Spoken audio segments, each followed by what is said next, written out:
pequeños grupos, pequeñas sociedades, con una división del trabajo muy básica, con 1, 2, 3 grupos a lo sumo. Perfecto. Gracias. Y pasa el tiempo, por una serie de circunstancias, no viene el caso de detenernos en ello ahora, fundamentalmente por la urbanización, las sociedades van creciendo y por lo tanto también no solamente crecen, sino que además crecen y viven juntas, es decir, se urbanizan, crecen, son más grandes y al mismo tiempo más urbanizadas. Eso trae como consecuencia, además del capitalismo industrial, trae como consecuencia que lo que antes eran apenas unas agrupaciones, colectivos de 1, 2 o 3 personas, resulta que en el siglo XIX, y ni hablemos en el siglo XX, son sociedades crecientemente divididas en grupos. La división de tareas, la división del trabajo.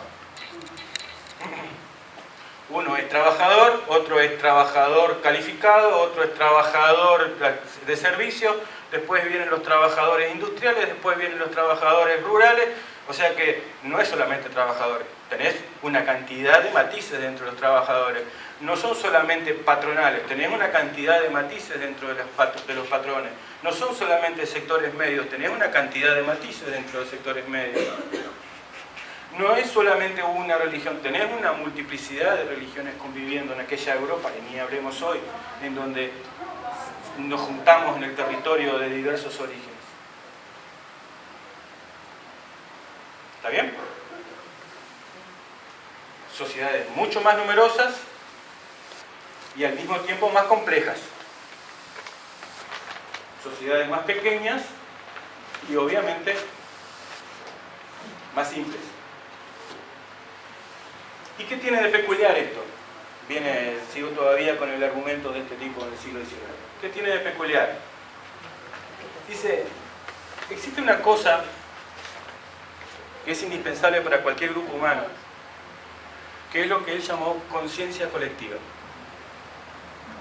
Conciencia colectiva le llamó.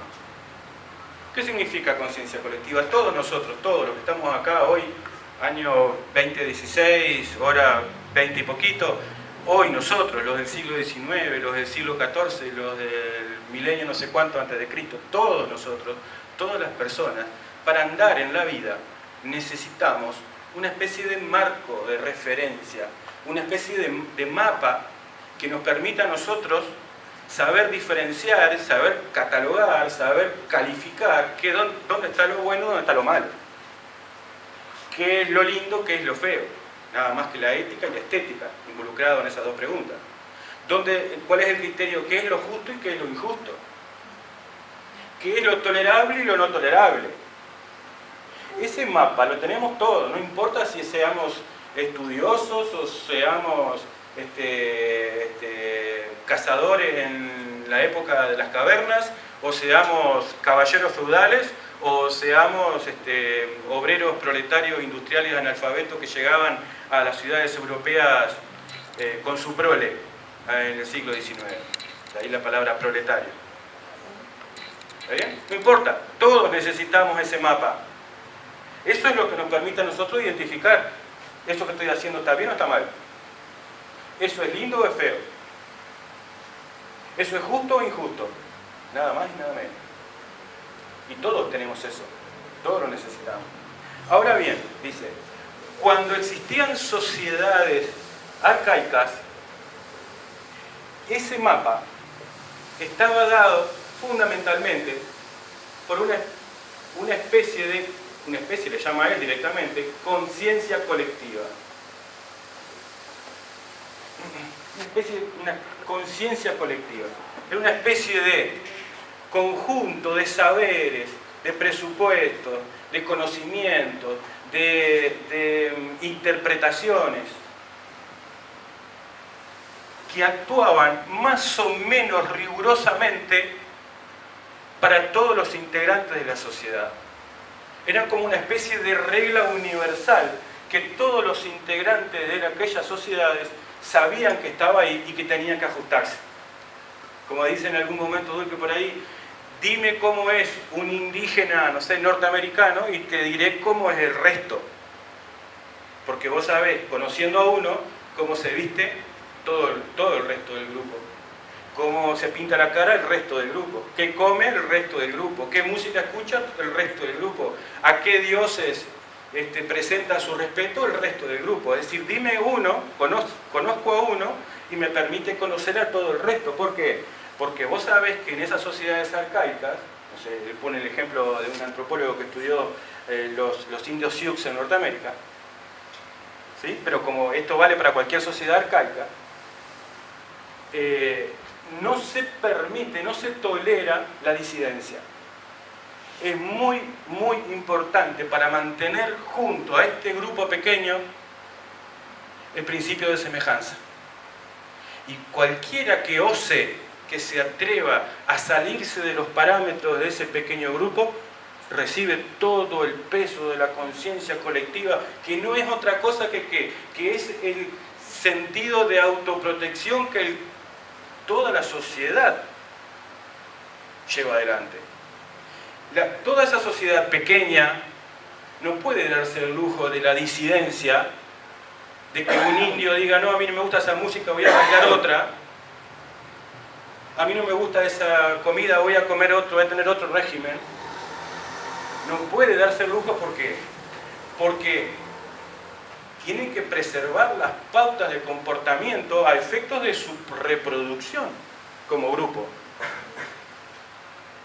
Son grupos muy pequeños y al ser muy pequeños están expuestos a mucha necesidad de repetir, de institucionalizar con pautas repetitivas de comportamiento las cosas que tienen que hacer. Entonces, a las disidencias se las castigaba muy fuerte. No es por casualidad que en el origen de todas las religiones monoteístas que nosotros tenemos en este lugar del mundo, las tres principales religiones monoteístas, nosotros encontramos permanentemente pasajes en los principales libros sagrados de referencias a castigos físicos corporales muy fuertes. No es casual. ¿Por qué? Porque era la forma que tenían los grupos pequeños de protegerse contra la disidencia. Diente por diente, ojo por ojo, no sé qué. El ladrón tenía que pagar con sus manos. No es casual.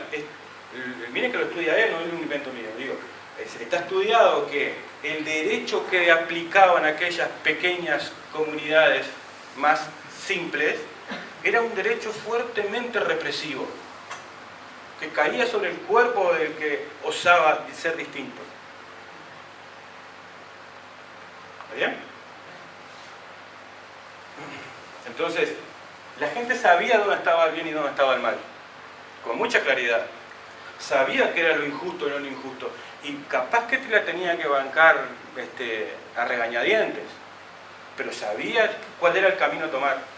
No había posibilidad de que un indio dijese, no sé, como a veces bromeo en la clase, hoy no voy a cazar, me voy a dormir la siesta. No hay esa posibilidad.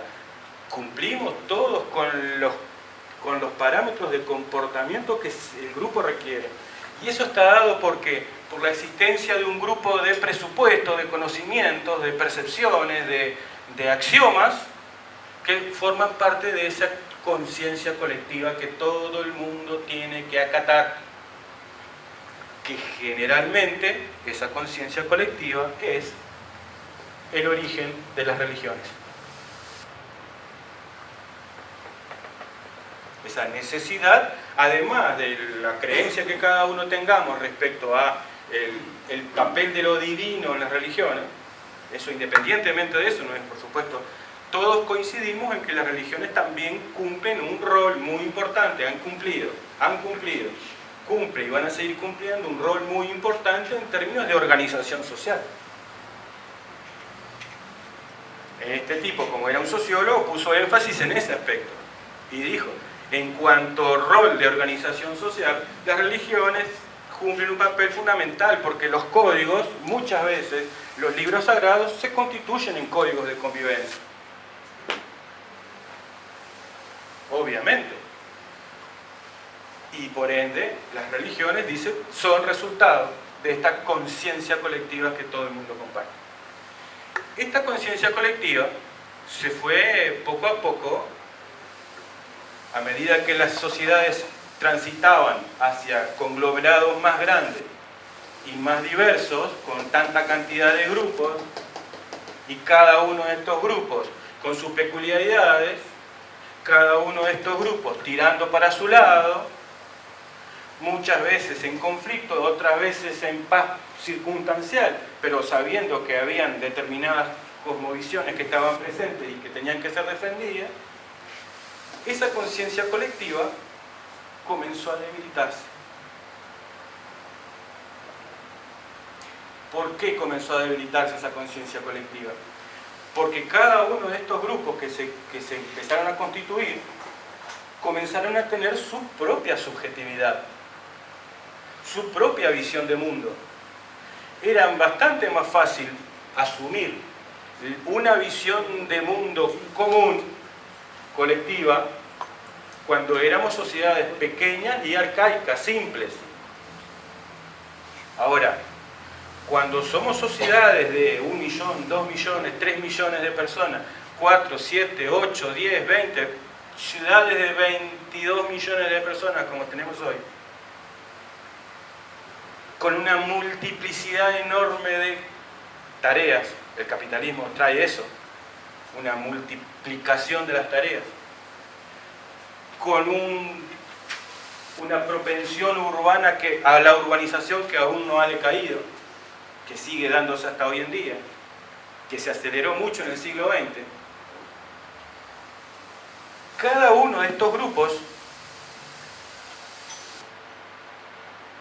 comienza a generar su propia conciencia, su propia percepción de lo que está bien y de lo que está mal, su propia percepción de qué es lo justo y qué es lo injusto. Pero lo que es bueno para vos es probablemente embromado para el otro. Lo que es justo para vos es seguramente injusto para otro. No sé quién, ni si son muchos, pero alguno va a sentir que lo que para vos es justo, para él es injusto. Lo que para vos es lindo, para el tipo es un espanto. Para el otro, no sé cuántos son. Pero siempre tenés que asumir que hay otro que por diferentes circunstancias ha tenido una cosmovisión distinta, ha tenido una cultura distinta, ha tenido la incorporación de valores distintos a los tuyos. ¿Por qué? Porque sencillamente decayó la capacidad o la eficacia que esta conciencia colectiva tenía para marcarle los códigos y los patrones a una sociedad de tanta gente distinta. Decayó. Hoy quedan apenas algunos resabios de esa cultura colectiva, de esa conciencia colectiva, de esas cosas que pretenden ser universalmente válidas. Quedan algunos pocos resabios, importantísimos, pero pocos resabios. Muy importantes, repito. El derecho, por ejemplo, que para algunos es el derecho de otros, no el derecho para mí. Por ejemplo, la pretensión de universalidad que tiene el Estado cuando actúa, que para algunos es el Estado no me involucra, es un tema de otros. Son muy pocas, pero muy importantes, las cosas que todavía persisten de esto que llamamos conciencia colectiva. Porque en el resto, ¿qué es lo que nosotros advertimos? Una proliferación de cosmovisiones, una proliferación de subjetividades, una multiplicación de perspectiva de mundo, una multiplicación de valores, una multiplicación de escala de valores. Y esto, repito una vez más, es un tema estructural. Vean que yo estoy, y no lo hice por casualidad, ni lo hice inocentemente. Comencé a mencionarle de que este estudio que estoy mencionando está referido a la Europa del siglo XIX. ¿Por qué razón? Porque nosotros cuando nos encontramos frente a circunstancias sociales, a comportamientos sociales, de grupos que nos parecen ser una situación de anomalía total, en realidad se trata de una, diríamos, consecuencia estructural y por lo tanto casi inevitable de las sociedades modernas. No es que no existan valores, al contrario, existe una multiplicación de valores. Lo que en todo caso dejó de existir es el principio con pretensión universal de valores comunes para todos. Eso sí, como dice, y yo lo pongo ahí en la presentación del evento de hoy, dice un pensador francés contemporáneo: tenemos que hacer el duelo de la unanimidad. Tenemos que hacer. ¿A qué se refiere? Nosotros muy generalmente, muy habitualmente, cuando lo hablamos, uno mismo que estudia estas cosas, muchas veces se descubre hablando de la gente opina tal cosa, la sociedad opina otra, el pueblo quiere tal asunto. No existe tal cosa. No existe la gente. No existe la sociedad en singular. No existe el pueblo en singular. Existimos una cantidad de personas que compartimos un territorio y que algunos más obligados que otros estamos regidos bajo un mismo sistema de derechos. Ahora, después que encontrás esas pocas pero importantes cosas que tenemos en común, después de eso, ¿con qué nos encontramos? Con que para lo que a mucha gente es justo, para mí es injusto. Para lo que para mucha gente es valioso, para mí no lo es. Para lo que mucha gente es resaltable, a mí me da indiferente. Para lo que para muchos es una molestia, a mí me encanta y lo hago porque tengo derecho. Y ahí tenés mucha gente que pone a las 4 de la mañana su parlante de los autos a todo lo que da a la ventana de mi cuarto. Porque para vos decís, no puede ser, esto es una situación, mirá lo que es prepotente, que injusto. Y el tipo dice, yo estoy en la vía pública, tengo derecho, ¿por qué no? ¿Y qué tiene que ver que sean las 4? Para mí no es ninguna referencia. Uno le cuesta pensar en esos términos porque uno no es tan fácil ubicarse en la cabeza de todas las realidades y las divergencias. Ahora, lo que tenemos que nosotros comprender, no tanto a los efectos de justificar todo, pero el primer paso y fundamental paso para empezar a avanzar en términos de ganar en cuotas, en márgenes de tolerancia, es comprender cuál es el fenómeno que estamos viviendo. Y el fenómeno que estamos viviendo es un fenómeno estructural de diversificación de escalas de valores.